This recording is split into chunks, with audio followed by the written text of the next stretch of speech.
All right.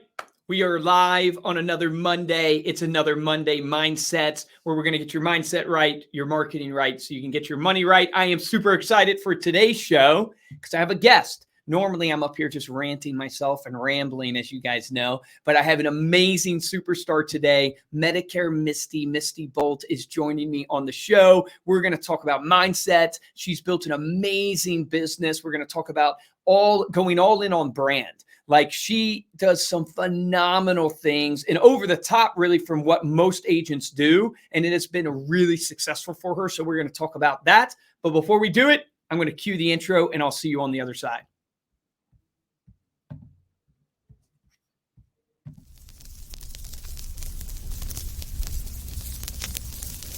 There are no bad businesses. There are just those people who don't know enough to see the opportunities in the work they're in. If there seems to be no future or opportunity in it, it isn't always because it's not there, but perhaps only because we can't see it.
Let's go. Woo! It is Monday. It is another Monday Mindset. Misty, welcome to Monday Mindset in the Insurance Syndicate. It is great to have you. Thank you for being here. Thank you. And wow, if you're not excited about that intro, you're dead. Yeah, exactly. When the money's printing, got to give out a shout to Tony, man, making that video. It's awesome. I love when the money's printing. I am super excited to have you on the show. We actually, our podcast that we did with you. So everybody knows that I do a podcast called Stay Paid. So we do a podcast and we had you on our show and we released it actually today. Woo-hoo. So everybody go check that out. Stay Paid podcast. You got to go check out that episode. But that's why I wanted to have you on, because you are phenomenal. Not only a phenomenal business person, phenomenal at marketing, you're a phenomenal human being. I said on our podcast, I can tell someone's energy, your relationship building. It's been amazing just to kind of watch you and get to know you. So I'm super excited to have you here. I'm seeing some comments come in. We got Tony shouting, woot, woot. We got Joe saying hi, Medicare Misty. So you guys on. We're going to talk. We're going to go deep on brands. We're going to talk about a mindset. And Misty, I would love for you to share. I know you've been in the industry for over a decade. You're a top producing agent. But if you can share kind of what got you into insurance and a little bit of your journey, lead us up to today, and then we'll talk about mindset and marketing. Sure. So totally got it. I had no control over it. I wanted pharmaceutical sales. It's a little bit more sexier than Medicare. Plus, I was single at that time and thought, hey, hanging around a couple doctors probably wouldn't be a bad idea. But I had interviewed 25 times for pharmaceutical because all my friends were getting into it, and I never got asked back. So I'm, over here pouting, but I'm still interviewing. And this lady comes in, which changed my life forever. We're still good friends now. And she's no longer in the field. She'd kind of gotten tired of all the cutthroatness, but she said, hey, do you want to do Medicare? And I'm like, what's Medicare? Back then I didn't even know that FICA is how we're paying taxes to pay Medicare. So she said, I'll teach you everything you need to know about Medicare, but what I can't teach is personality, and they will just love you. And at first I was scared because I was so young. I thought, they're not going to trust some young telling them about their health insurance, but it went over well. And I will tell you, the first couple of months, I was like, okay, I think you got the wrong person. Like, I'm never going to understand all of this stuff. Well, thank goodness, fast forward 18 years later, if I had given up, and I tell there's, a couple of people that have taken a couple times to get their license. It took me 3 times to get my license. So just think if I would have given up. And I think, that leads into the mindset. And I had the blessing of working as a captive, which means I could only sell. So I started with HealthSpring, which Cigna bought, and then I moved to Humana, worked my way up to Humana, moved, and then Blue Cross Blue Shield offered me a position to come back to Tennessee to be the first outside sales captive agent for them. And then 2011, they laid our whole department off. And then that's actually where Medicare Misty was born. And 2 friends, I went on the radio with them, and 2 friends were like, "Hey, Medicare Misty's here." And I was like, "Well, yeah, she is." And then I just took it from there and just started, and I didn't have any money. So I was doing grassroots marketing for all the leads. And now I have the money to make the brand, because, you need a little bit of more money to make that brand. And then I had ideas as I was young of, one day I'm going to have my name on a car, one day I'm going to, and a jingle, because of the old Journey. Remember when Journey would redo songs for Budweiser? And that was like, I'm going to have my own jingle someday. And it just leaded from, as a little girl, thinking that big, which is crazy from me, because my parents were both 16, didn't finish high school. Wow. It is only, it's a God thing to make it, this far.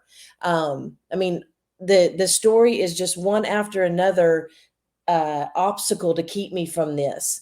And to look back now, because there's not a lot of people that make it from what I've been through, is only God. No, I agree with you there. Joe's saying Luke was only 5 at the time. That might be true. I don't know. I'd have to do the math. So I love that. I didn't know that your parents were 16 when they had you, and going through that. Love to hear your take on how you, prepare your mind, how you, make sure that you have the right mindset every day. And what do you say to people that face adversity? In fact, like for my own life, like what's going on in my own life right now. Yesterday, our family dog actually passed away. So my first dog, I got with my wife when we first got married. So super sad. But like adversity happens to you, right? Things happen outside of work that you can't control. It affects you. It starts eating away at your mind. Like, how have you guarded your mind, and what would you recommend to people? Well, and I will tell you, look, I didn't know anything about mindset.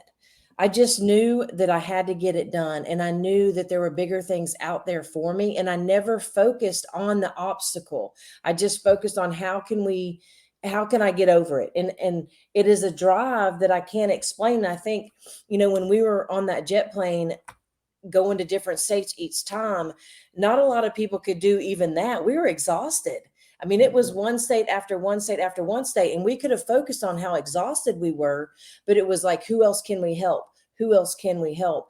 And so that's always been my motto, that if I could finally make it, then I could help somebody else. And the same thing, because there are a lot of people that they get in their own pity party, feel sorry for me. And mine was like, no, I'm going to get up. I'm going to do it again.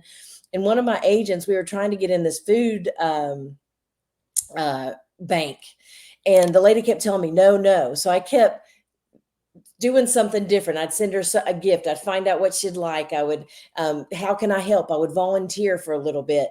And then it took me about 2 years, and it's one of the biggest food banks here. And we finally got into it. And even my agent was like, man, I would have quit the first 3 times. I've been like, okay, lady, fine. But it was, people, when you say sales, which I never go into that, I always say, I have a plan that can offer free dental, free vision, free hearing to the community. And I want to partner with you. Well, also, people won't, if they say no, they just walk away. And I'm like, well, how about I donate money for you allowing me to have a booth? You just have to keep, it's always no, because they don't know what they don't know. Meaning it's no, but then, hey, how about I offer you some money to help you and help me? And then it's like, whoa, wait a minute. It's not in there like I'm just out looking for me. And I think when I learned that, because even me, if somebody comes in and wants me to advertise, because once you advertise, you're like on everybody's radar. So if somebody came in and was like, hey, I saw, on Facebook that you love, whatever, chocolate. And I brought you some chocolate. And I was just seeing, I've got a couple ideas. I would be more open to be like, okay, well, let's look at that. You took time to treat me so that you could get something instead of just coming in wanting something. And I do that when I'm out building relationships. I'm bringing something. I was with an agent in Alabama, and I said, let's get little hearts. It's almost Valentine's Day, closest holiday. So we got little bitty hearts, came in and say, hey, we're Cupid. We came to give you chocolates because we heard you've been really, really good. And so we give them chocolates, and then we just say, hey, who we are. We do Medicare, your property and casualty, would love to work together. We can trade, referrals. And then it opens up thank you, instead of just coming right in. Hey, I'm Medicare. I'm across the street. Can you help me? Yeah, no, that's so good. I mean, the points you're touching on that I think are so powerful is, one is obviously never quit. People know that. What is the saying? Like, you only fail if you give up. So you never really fail if you never quit. So you have to keep going. And most people, they don't keep going because they don't have a big enough why. So hold the thought. I want to know your why. But I also want to point out to people that you choose to go different avenues. So the definition of insanity is trying the same thing over and over again and expecting different results. The key to sales is a no is not a never, right? But you have to try different things, right? You have to reach people different ways. It's one of the keys to marketing, the keys to building a brand, the keys to closing a deal. It's like hitting people different ways. So you're a master of that. And you're touching on reciprocity, which is if you lead with value. I mean, Gary Vee built his whole career on this, right? The give before you take, the jab before you right hook them. And it's like you trigger the fundamental thing in human relationships, which is reciprocity. That if you give to somebody without any expectation of receiving, it naturally builds in them a reciprocity where they want to give back to you. And you strategically then share with them what you do and your brand, which then guides them to knowing where they can give. So what is your why that enables you to not quit? Like, what is it for you that pushed you through, that you wouldn't quit on taking the test? You wouldn't quit on knocking on that door or making that call? What is that why for you? And that's a really, really good question. It started out before it got to my son, but it started out because I've thought about this for several reasons. Why do I have such this big drive? One, because of the circumstances that I grew up in. And I was always told no. I think as growing up, in the first words our parents tell us, you as a parent, no, stop, don't do that. That's what we say constantly. That's true. And doing that is, most kids will do it again till it burns. And then they're like, okay, Dad, maybe you're right. And I think I was that kid. Even for instance, my grandpa was like, don't get close to that horse. And I was like, why? So I pulled its tail. Well, it kicked the crap out of me. It kicked me like 3 yards forward. And I was like, oh crap, probably right. But it was that, and wanting to be somebody, because we weren't. My parents are very smart. They just chose a different route. And I look back of what they could and still could be, and they choose and really not pity party, because you wouldn't know it. But they just choose. It's easier to be down and stay down than it is to get up each time. I mean, like you said, it's failures when you don't get back up. But if you get back up, it's harder each time. And I think the fear, because when you've been kicked down, the fear gets heavier and heavier each step, each goal that you make, because you have something to lose. And back then I had nothing to lose, because I couldn't get any worse than I was. And I always had the heart for people. Short story. So bad childhood, was trying to run away, trying to get help. And I laugh at this now, but back then I'm thinking, I cannot even believe I did this. But this is the kind of mindset that I had back then. And so asking for help, nobody would show up. I mean, even my dad, went to court and then didn't show up for court, So I call my My grandmother, she buys me a bus ticket. I'm 12 years old. Oh She my buys goodness. me a bus ticket, a Greyhound ticket to come from Oklahoma to here at 12 years old. And me, I leave a note to let him know, hey, I'm running away. And so then I get caught because I left a note, because I didn't want her to be mad. I mean, that's the kind of thing, like that was me, like the whole life of like, there's no possible way someone should survive this. And it's only the drive of give me a chance, give me a chance, give me a chance. And I think I want to instill that in everybody. I do it with my team. I started just wanting to help single moms because I know they're in survival mode. And it turned out to be, there's men out there that are single dads that need it. And or just even a couple of my agents had a bad childhood too. And they were just like, I could do this. If somebody would just give me a chance, I could do this. So my why was first me to prove that I could do it. And then to teach others how to do it, and Jesus says in one of the chapters, a friend of mine just shared this with me, how if you keep asking, finally you wear the person out. They're just like, give it, give that to her, let her go away. So I think that thing, and it's hard. It's really tough. I think it's harder to stay down. My mom and I have this conversation all the time because I tell her, because she's like, well, you're just tougher than me. And I said, no, I just want I want it worse than you. That's the difference. And I think that's a difference in most agents that quit, and they don't get around the people. Like, Luke, there's no way possible I should be on a jet plane flying around private jet flying around if you look to where I come from. And that's anybody. And so it's just get around the right people that aren't jealous of you, but they promote you and they want you to get to the next level, like what, Cody started. And then now everybody's branching out too. Get around those people so that they can believe in you to get you to the next level. I didn't have those people. I just knew I wanted out of that lifestyle.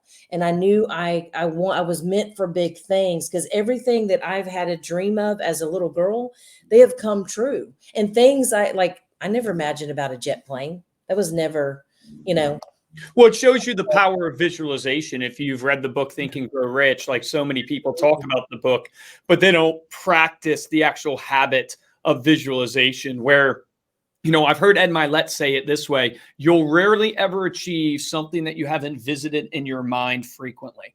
And you don't just want to even think about it, you want to actually, like Ed Milet would go to the actual houses on the beach where he wanted to live one day. And back when he was poor and couldn't afford anything, right? And he's literally going to those houses just to look at them, to be able to visualize. So it's like, are you practicing the habit of visualization in your life, where you have, whether it's a vision board or you have that thing that you want to be, and you will rarely achieve stuff in your life that you haven't visited frequently in your mind. Absolutely. I also like pointing out for people that, your why. I love what you said about the first why was to prove to myself that I was worthy, I could do this. The second why was the greater impact why of giving back to others.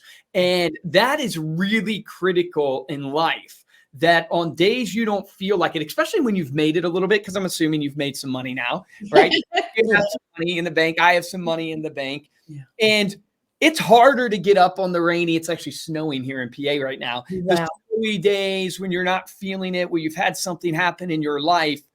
If it's just about you, if it's just about making the money or the next accolade or the next success, you can talk yourself out of it, because what's another, bit of money in your bank account success? When you make your life about a bigger purpose, when you make your life about showing up for others, that actually gets you out of bed more. I'm actually motivated more to do something for others than I am now for myself. So it's like, getting to the gym. I like having a trainer. I like having someone that's working out with me, because I'll actually show up, because I don't want to let them down more than even myself. So there's power there in that mindset. And I also often think that your burden becomes your blessing. Absolutely. Your pain becomes your potential, right? As they say. And only if you mold it that way and you walk in that, like you said, your parents, they had the mindset of just staying down. Yeah. Right. And it's like, you have to almost weaponize and use your pain as a way to get you to your potential. So let's talk about your business, right? Let's switch gears a little bit. So you spend a ton of money and you do a lot in brand. You sponsor, race car. Yeah. You create your own magazine. I actually think we have kindred hearts probably because you literally, like I do a magazine, right? For all my clients. You create your own magazine. So I was like, oh my gosh, this lady gets it. So you create your own magazine. You have your own jingle. I was on your website before our podcast. You have a podcast. Yeah. So you're doing so much for brand. Yes. Can you talk about why you believe in brand? Because so many people, they wouldn't do a magazine because they don't feel like they can track the success from it, or they won't do a podcast because, what am I going to get from a podcast and all this time I'm spending recording? Talk to us a little bit of your thought on brand, and then we'll go deeper. Okay. So first is what you said before is just showing up, because you don't know who's going to run into that podcast 2, 4, 6, 8 years. I mean, sometimes it's not instant gratification on branding. And I started branding just like I did with my life. I started helping people get what they want, which helped me get what I want. For instance, the cooking show. Really good friend of mine's husband had a massive heart attack. He was on no medicine. There was no signs of him even being sick, 52 years old. And he was the breadwinner. And they had just, because of COVID, they had both just lost their jobs and got hit by a tornado, and then he died. So I said, okay, how can I help? So, and I'm getting chill bumps. And she loves to cook. She cooked in France. He was from France and she loved to cook. And I said, let's do a cooking show. I'll sponsor it. And then you can come on and cook. I'll sponsor it. And then until you get enough money, up to go out, on your own. So we started doing a cooking show every Tuesday on the local channel to help her and help me. That's one. The race car. She was 18. She's 19 now. She was 18 and that was her dream. She used her college money. She worked 2 jobs. She also has a little stigmatism in her eye that she has to use a tool so that she doesn't hit the railing. Are you serious? Yes. I mean, it's just every story has been just like my story. And they're doing it. It's the same kind of mindset of not poor me. I'm in survival mode now. So that I sponsor her and they asked me to come back and sponsor again. Her grandfather was a military. He was a race car driver. Her brother's a military. And then she has a little brother that has Down syndrome. And it's just the most amazing family that is just looking to build their dream. So you can build your dream along with helping building others, dream. Podcast was actually a friend of mine that told me a long time ago, Misty, you need a podcast before podcast was cool. And I'm like, nobody is going to sit and listen to that. And I would do it. And then I'd give up. I'd tell him, excuse me. I would tell him nobody's going to listen. And he kept on. And then I would start hearing it. And then I went back and said, okay, you're right. I think I should do this. So thank goodness I listened to him because he's right. I didn't think seniors would get on the podcast thing, but there are seniors that actually do that. They get on that. So wine, I went to a wine company and said, hey, how could we partner and put my label, on your wine and do my own website? Went to a cigar company and said, hey, how can I put my label on your cigars? And then I give them out to clients, when they become clients, or I donate to charity and it's my wine and cigars, they get out there. So that's amazing. It's just constantly, and it has to be my real grandfather. My mom was adopted, so we didn't get to know. When we finally went over to Germany to meet him, he had already passed away, but he was an artist and it has to come from him. Because as you can tell, that is one thing I am truly passionate about besides helping people is the marketing part, how to be different, how to stick it up, and how to get my label everywhere. I'm on a bus, a local city bus. So the city bus runs all day and I've got 8 buses that have my advertisement on it. So it's anywhere that you want to get your name out there. Park benches. I'm on most of the golf scorecards and benches. So you pretty much own the town. I mean, yes. They see you everywhere. There's this rule in marketing called the rule of 7. And what the rule of 7 basically states is that people have to see your brand 7 times for your brand to be memorable. It doesn't mean that they will use you necessarily, but even for your brand to register in their brain, they have to see it 7 times. And then, I did one of these Monday mindsets on this idea of frequency, that you need to be on these different channels.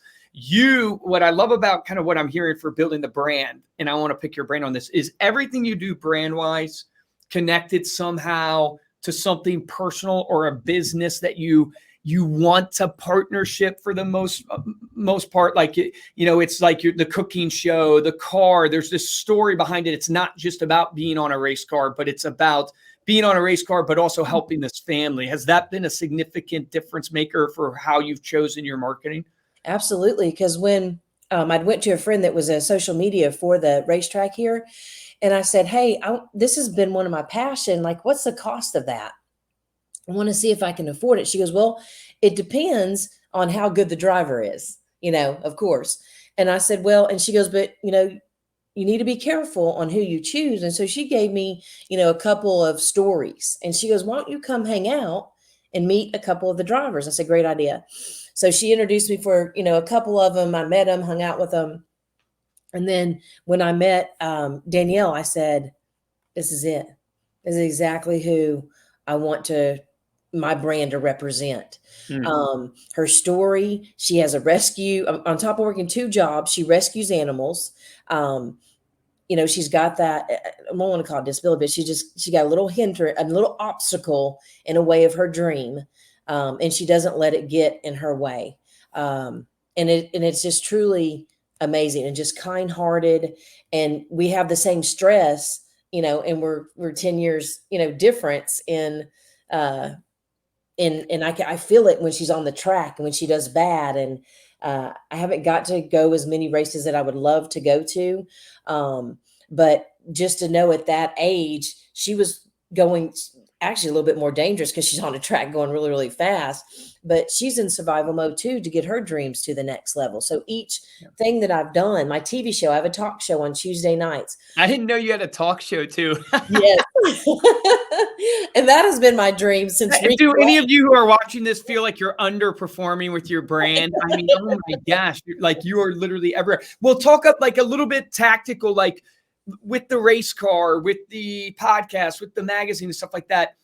How do you look at it from a spin standpoint and a justification standpoint? Because everybody's probably listening to this thinking the same thing. Does it actually generate leads for you and deals for you? How do you justify spending that money every year when it comes up to it? How do you process that? Well, it wasn't good. I'll just tell you that. Until I got the new partnership, I was just out here just doing everything and not seeing what was coming in, what was coming going. And what was working was not working. And then I found out you can buy numbers to put it on there to see what's working and what's not working. Yep. But kind of like what we talked about before, God always says you can never outgive him. Obviously, sometimes you can do something, so I now have numbers on everything, and it tells me what's bringing in and what's not bringing in. With the talk show, I do the same thing as my magazine. I put people in the community in it, at no charge on most of it. I just started charging recently because eventually you have to get a little sponsors on it, because I've sponsored everybody's stuff, and it's like, okay, I need to get some sponsors on my talk show. I need to get some sponsors on my magazine. But majority, the first 2 years, it was just giving back to the community and having them on my show to get their name out the same way. And then eventually the connection and then people seeing you, because I'm on radio, have my own talk show, podcast, race cars, buses. I mean, it's just constantly. And like you said, it takes 7 times for them to see it. And when I get somebody that says, oh, I never heard of you, I'm thinking, what? Where am I not at? So I need to be on rocks, I guess, because these people are under rocks. No, but that's awesome that you are putting the number on there. Like numbers are great. QR codes are great to track the brand. I heard this saying, and this should resonate with people. It's like, look, if you want to get rich, do direct response, right? Direct response is going after leads, going after, mailers that generate right away, ads that generate leads right away. There's a segment that's good for that. If you want to get rich, do direct response. If you want to get wealthy, build a brand. Right? Louis Vuitton's not doing direct response, right? Nike's not doing direct response. Yeah. Apple's not doing direct response. It doesn't mean they didn't do direct response at one point in their time. It doesn't mean they don't have a little subset maybe that's a little bit more direct response, but they've built a brand. How do you build a brand? It is really around your values. Everybody has a brand, whether you think so or not. Your brand is what the people say about you, right? It's their relationship with you. Who do they say you are, and what do they believe you stand for? And a brand is built from consistency over time, and you're doing that. And I love what you just said. You invested for 2 years in your show, 2 years in your magazine before you're asking for sponsorships, before you're asking for partnerships. So what is that? You gave, you interviewed people in your community, you gave, and then now that opened up the doors where it's probably so much easier to go and get a sponsor on the magazine. Yeah. And all these people that you are, doing business with, you're featuring, they end up becoming great relationships to you. Like I think of our podcast, right? You and I, right? Yeah. It's like I interview people on my podcast all the time and I have great relationships with them now, all from just featuring them for free on my platform. They're giving back, I'm giving back. But in the end, it builds such a strong relationship. And so few agents take advantage of that. They're so focused on just going after the lead that they don't realize, man, you're going to constantly be on a hamster wheel if you never build a brand. So what does your brand represent? And do you know that? Like, that's a great action item for everybody watching this is, do you know what your brand represents? Do you know what you want to be known for and who you want to associate with? And think about it this way. If you called 10 people right now, what would they say about your brand? Because that truly is your brand. Yeah. Right? Now, what you say about it, it's really what your prospects and your clients say about it. So, we're in 2023. We're 23 days in to 2023. What advice would you give to agents right now as they're setting out this year? What would you encourage them to do to really blow up their business this year as we close this out? I would say 2 things. I watched last night the Jobs movie, Steve Jobs. That dude is just me all over. And through his obstacles and his adversity, the whole time he walks even with his head down, like in a little, he is always focused on next. He built a brand and they took it from him. If you haven't seen it, they took Apple from him. Then they offer him to come back and he fires them all, which I was like, yes. So that was me. It wasn't like, okay, I'm going to sit down now. You've defeated me. Because I even have obstacles in that of agents trying to do that. But is going, what's next? What's next? Don't harp and stay on, I'm barely making it. I'm borrowing from Paul to pay Peter. The pandemic came. And if you look behind me, that's actually a puzzle that my husband actually bought me and put it together with my logo on it. And I went to all the nursing homes and handed out puzzles because they were locked in, because I knew they needed that.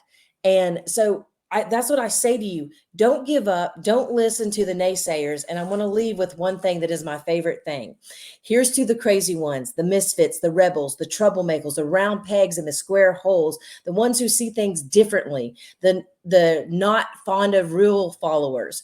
You can quote them, disagree with them, glorify, vilify them, but one thing you cannot do is ignore them, because they change things. Because the ones who are crazy enough to think that they can change the world are the ones who do. So think different. And that's the whole mindset that you were talking about. So a favorite quote from Steve Jobs of, don't just keep going, keep thinking crazy. Einstein's in my office at my work, because I want to be that next person. I want to leave a legacy for my son, because there's not one left for me.